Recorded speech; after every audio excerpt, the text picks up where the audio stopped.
దేశవ్యాప్తంగా అత్యంత ప్రజాదరణ పొందిన Arun ice cream Guinness world record సాధించింది. హైదరాబాద్లో 5,113 మంది పిల్లలతో ఐస్ క్రీమ్ సోషల్ పార్టీ నిర్వహించి రికార్డు సొంతం చేసుకున్నారు.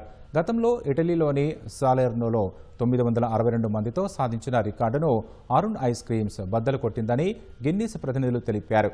సుమారు హైదరాబాద్లో 15 పాఠశాలల నుంచి తరలివచ్చిన విద్యార్థులు ఐస్ క్రీమ్స్ తింటూ ఎంజాయ్ చేశారు.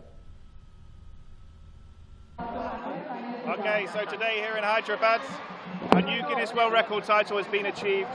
5,113 participants. It's a new Guinness World Records title. Everyone here is officially amazing. The largest ice cream party. Arun Ice Cream is a very famous ice cream in southern part of India, rather overall India. And they have done this particular attempt today. And the attempt was declared successful by Guinness World Records adjudicator who has come from London.